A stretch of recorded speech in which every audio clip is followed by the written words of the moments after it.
வணக்கம். நாம் இன்று பார்க்குறப்பது பார்த்தீங்க அப்படின்னா மண்வள அட்டை பற்றி தான் நம்ம பார்க்குறோம்.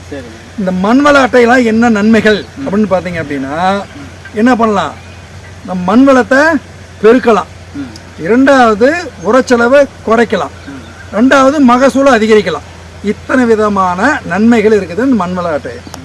அதை பற்றி பார்க்கலாங்களா? ஐயா வணக்கங்க ஐயா. ஐயா இப்போ நீங்கள் வந்து நம்ம ஊரில் என்னென்ன பயிரெலாம் செஞ்சுருக்கிறீங்க ஐயா? நெல் நட்டுருக்கிறீங்க, குச்சிக்கிழங்கு, நிலக்கடலை, மக்காச்சோளம் இதெல்லாம் பண்ணிருக்கிறீங்க இல்லையா? பயிர் எத்தனை வருட காலம் உங்களுக்கு விவசாயத்தில் அனுபவங்க? 50 வருட கால அனுபவம் உங்களுக்கு விவசாயம் இருக்குது. எப்பனாவது நீங்கள் வந்து நம்ம மண்ணில் மண்வள அட்டை பற்றி தெரியுங்களா? ஒரு 30 வருஷம் முன்னே ஒரு தடவை ஏத்தாப்பூர் கொண்டு போய் 30 வருடங்களுக்கு முன்னால் ஏத்தாப்பூர் போயிட்டு மண்வள பரிசோதனை செஞ்சுக்கிறீங்க. அப்புறம் அதோட சரி அப்புறம் மறுபடியும் 30 வருஷத்துக்கு அப்புறமேல் நம்ம மண்ணை வந்து பரிசோதனையே செய்யல இல்லையா? இப்போ நம்மளுக்கு நோய் வந்தால் என்னங்க பண்ணுறோம்? நோய் வந்தால் மருந்து அடிக்கிறோம். நம்மளுக்கு நோய் வருது, நம்ம டாக்டர்கிட்ட போகிறோம். டாக்டர் என்ன சொல்கிறாருங்க? டாக்டர் அவர் வைத்தியம் ஏதாவது வைத்தியம் பண்ணுறாரு. வைத்தியம் பண்ணுறது என்னென்ன ரிப்போர்ட்லாம் எடுத்து வர சொல்கிறாரா? சுகர் டெஸ்ட் பண்ணுங்க, யூரின் டெஸ்ட் பண்ணுங்க, ஸ்கேன் பண்ணுங்க. நாம் என்ன சொல்கிறோம், இந்த மாதிரி சிம்டம்லாம் எனக்கு இருக்குது சார், எனக்கு கை வலிக்குது, இல்லை வயிற்று வலிக்குது, என்ன சொல்கிறார் அவரு? இந்த செக்கப்லாம் பண்ணிட்டு வாங்க, மொத்த செக்கப் பண்ணிட்டு சொல்கிறாங்களா? ஏன் அப்படி பண்ண சொல்கிறாரு? உடம்ப சரி பண்ணுறது. இப்போ நம்ம உடம்புல என்னென்ன நோய் இருக்கும், எதனால் வந்துச்சு, நோய் வருதா, சத்து பற்றாக்குறையான எதை பார்த்தா தெரியுங்க? அந்த ரிப்போர்ட் பார்த்தா தான் தெரியும்.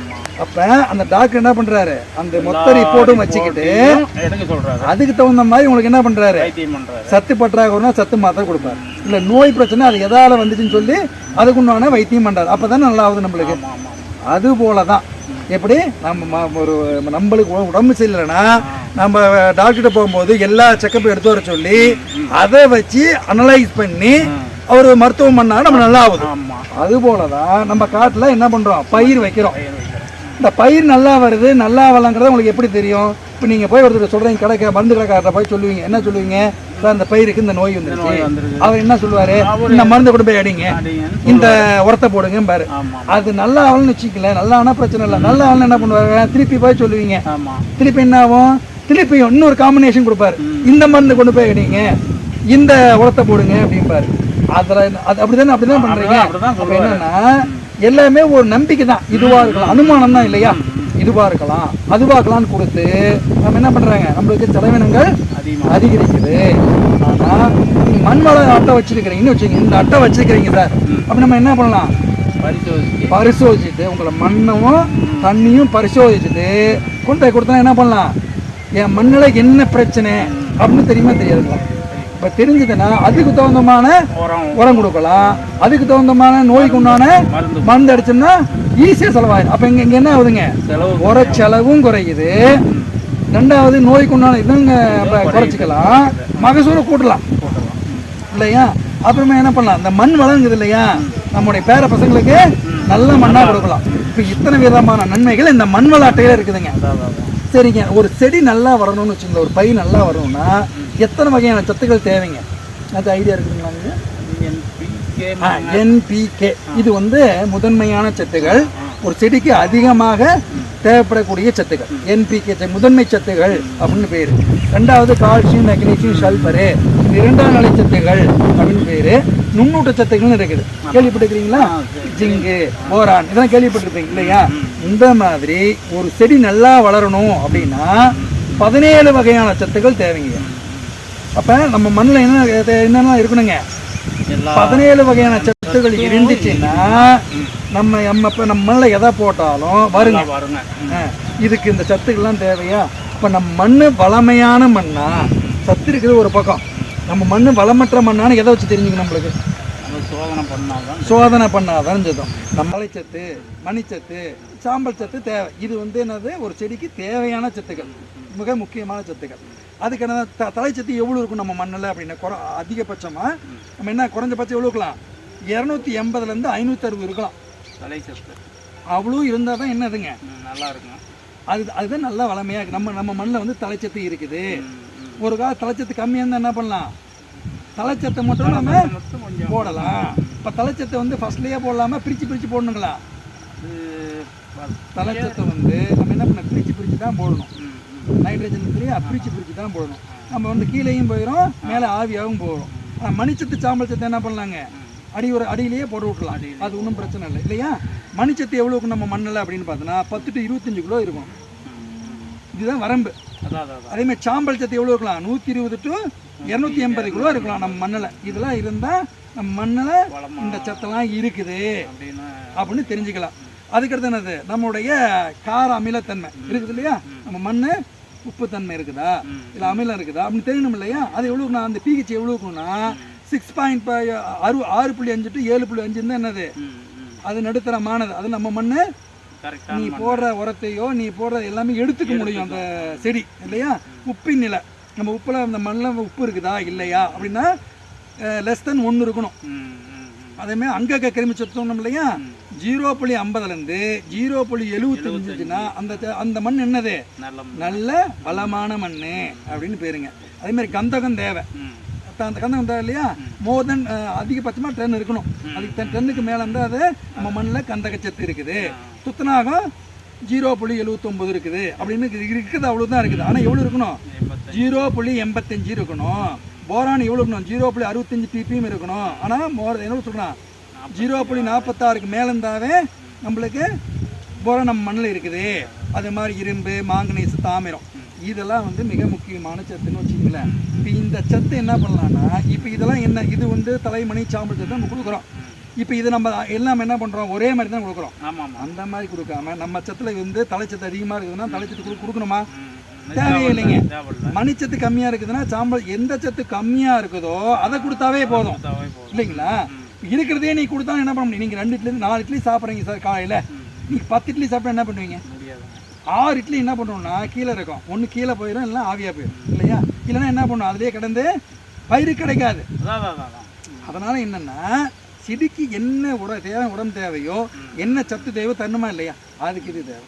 அதே மாதிரி இந்த கால்சியம், மெக்னீசியம் இதெல்லாம் இருக்குது இல்லையா, ஜிங்கு, போரான் அதெல்லாம் வந்து கொஞ்சம் கொஞ்சம் தேவை.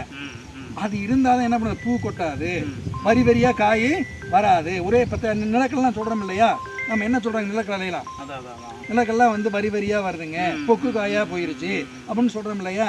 அப்போ அதில் சல்பரு, கால்சியம்லாம் இருந்தால் எப்படி இருக்குது நம்ம மண், அதெல்லாம் அது மாதிரி வராது இல்லையா.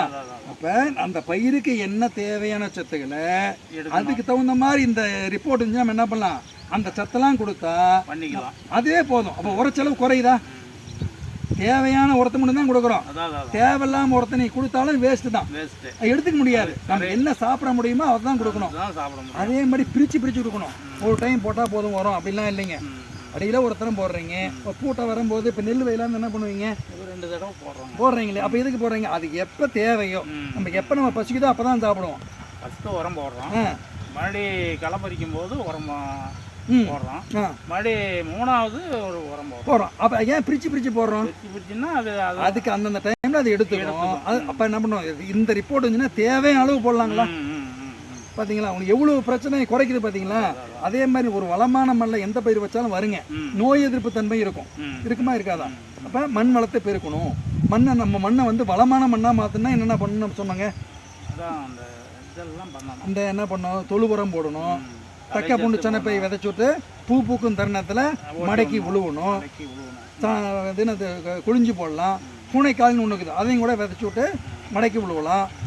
உயிரினங்கள்லாம் கேள்விப்பட்டிருக்கீங்களாங்க, அசோஸ்பைலம், பாஸ்போ பாக்டீரியா, பொட்டாஸ் பாக்டீரியா இதெல்லாம் உயிர் உரங்கள். இது என்ன பண்ணுன்னா இந்த இந்த வளிமண்டலம் இருக்குது இல்லையா, இதில் நைட்ரஜன் தலைச்சத்து அதிகமாக இருக்குங்க. இந்த சத்து வந்து அது 78% இருக்குதுங்க. ஆக்சிஜன் கூட கம்மி தான், நைட்ரஜன் தலைச்சத்து அதிகமாக இருக்குது, 78% இருக்குது. இந்த சத்து செடி எடுத்துக்க முடியாது, டைரெக்டாக எடுத்துக்க முடியுமானா எடுக்க முடியாது. இப்போ இந்த அசோஸ்பைலம், இந்த ரைசோபின்னு சொல்கிறோம் இல்லையா, இது என்ன பண்ணுன்னா இந்த வேர் முடிச்சில் போய் உக்காந்துட்டு இந்த காட்டில் இருக்கிற தலைச்சத்தை வந்து எடுத்து எது கொடுக்கும், நம்ம செடிக்கு கொடுக்குங்க. அதே மாதிரி மண்ணில் வந்து மணிச்சத்து சாம்பல் சத்து இருக்கும், செடிக்கு எடுக்கிற மாதிரி ஃபார்மில் இருக்காது. எடுக்கிற மாதிரி ஃபார்மில் இருக்கிற வேலை எது செய்யும் அப்படின்னு பார்த்தீங்கன்னா இந்த பாஸ்போ பாக்டீரியா, பொட்டாஸ் பாக்டீரியா செய்யும். இப்போ இதெல்லாம் நம்ம பெருக்கணும்னு வச்சுக்க, மண்ணில் போடுறோம்னு வச்சுக்கிறேன், என்ன ஆகும், நல்ல மண் வளமாக மாறிடும். மண் வளமாக மாறிடுச்சுனாவே நோய் எதிர்ப்பு சக்தி ஆட்டோமேட்டிக்காக வந்துடுமா. நோய் எதிர்ப்பு சக்தி செடிக்கு நல்லா இருக்கிறதுனால என்ன பண்ணணும், நோய் தாக்குதலும் கம்மியாகும், நல்லா வளர்ச்சி இருக்கும், மகசூல் நல்லா கிடைக்கும். அதனால ஒவ்வொரு விவசாயியுமே இந்த மண் வள அட்டை கண்டிப்பாக பயன்படுத்துங்க ஐயா. யாரு எங்கே போனாலும் சரி நீங்கள் என்ன பண்ணணும்னா அந்த மண் வள அட்டை நீங்கள் பரிசோதனை பண்ணிக்கணும். மண்ணையும் தண்ணியும் வருஷத்தில் ஒரு முறையாவது இந்த மண்ணையும் தண்ணியும் பரிசோதனை பண்ணிக்கிட்டிங்கன்னா அதுக்கு தகுந்த மாதிரி என்ன பண்ணலாங்க, உரம் போடலாம், நம்ம மண் வளத்தை காட்டலாம், மண் வளத்தை கூட்டலாம், மகசூல் அதிகரிக்கலாம், தேவையான உரச்செலவும் குறைக்குது இல்லைங்களா. இதை கண்டிப்பாக பயன்படுத்துங்க ஐயா. இனி வரும் காலங்களில் கண்டிப்பாக நீங்கள் இதை எடுக்கலாம். சரி, எடுத்துறேன். எடுங்க ஐயா. இது அனைத்து விவசாயத்தை பார்த்துருக்கிற அனைத்து விவசாயிகளுக்கும் ஒரு முக்கியமான வேண்டுகோளுங்க ஐயா. எந்த ஒரு பயிர் செய்வதற்கு முன்னும் ஒரு வருடத்துக்கு ஒரு முறையாவது மண்ணையும் தண்ணையும் பரிசோதனை செய்து இந்த மண் வள அட்டையை நம்ம வச்சுக்கணும் கையில். இது எங்கெல்லாம் பண்ணுறாங்கன்னா ஒவ்வொரு மாவட்டத்திலையுமே மண் பரிசோதனை நிலையம் இருக்கும். வேளாண்மை துறை மூலம் செயல்படுத்துகிறாங்க.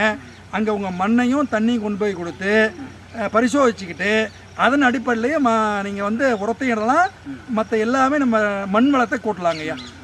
உங்களுடைய இதனால வரலாம் உங்களுடைய அனுபவத்தை எங்கிட்டையும் பகிர்ந்துக்கிட்டீங்க. இப்போ எனவே அனைத்து விவசாயம் சார்பாகவும் நன்றிங்க ஐயா.